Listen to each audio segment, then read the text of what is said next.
Hey, I'll see you on tour in Las Vegas, Chicago, and Grand Rapids. In Chicago, it's stand-up and a live panel show. Go to jimmydore.com for a link for tickets, and make sure you go to jimmydore.com. Here's Martha Retta. Thank you for sending me this. Here's what they're saying led to the shooting.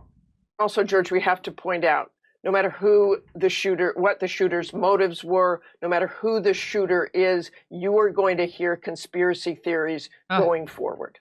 No question about that. But as you point out, those statements from J.D. Vance and Vivek Ramaswamy, of course, President Trump and his supporters have contributed to this violent rhetoric as well. Well, absolutely, George. We were just looking back this morning at some of the things that former President Trump has said. He warned last March of potential death and destruction if he were charged by the Manhattan District Attorney. Our country is being destroyed as they tell us to be peaceful. Trump in January warned of bedlam in the country if the criminal charges against him succeeded. And of course, in March, he said, now, if I... So the problem isn't that they're doing lawfare. The problem is that Trump's commenting on it. The problem isn't that they're weaponizing the justice system to imprison their political opponents who's probably going to be the president. So which is kind of like doing a coup. That's not the problem to Martha Raddatz and George Snuffleupagus. The problem is that Trump is commenting on it. Well, and even if you accept their logic, wouldn't that lead to an assassination of Biden on Biden? Yes. Right. Why would that cause an assassination attempt on him? This is what I'm saying. They are desperately going to spin this because it's so obvious that if you're going to talk about how the atmosphere might have contributed to it, it's in them calling Trump an existential threat to the country that's going to take away democracy and institute a Nazi state. What do you do with Hitler? Right? It's the old question. What if you had the opportunity to kill Hitler as a baby, right?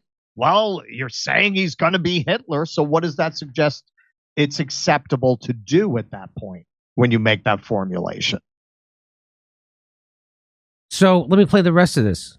Don't get elected. It's going to be a bloodbath for the whole. That's going to be the least of it. It's going to be a bloodbath. So she's intentionally misquoting Donald Trump in order to create a false narrative that Donald Trump is using violent rhetoric that contributed to this.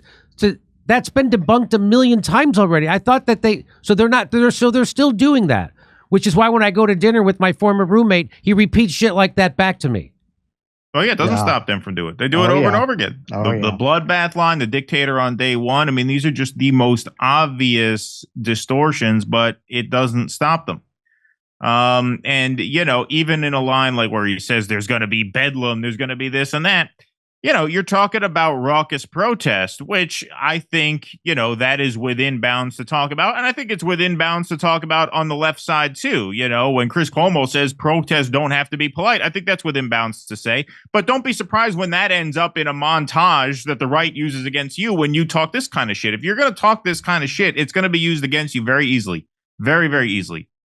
And in this case, with the bloodbath thing, I mean, that's like you said, that's just nonsense. That's just absolute 100% nonsense. Let me see if there's a little bit more to this. The country, that will be the least of it. He said he was partly joking and that was taken out of context. But those are indeed his words. And you have heard it from supporters as well. And supporters are certainly in some parts angry. And let's remember January 6th.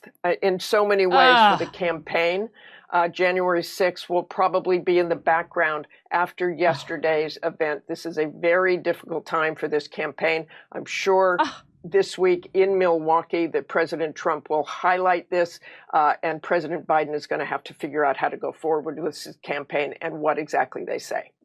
Martha Raddatz, thanks very much. Let's bring it.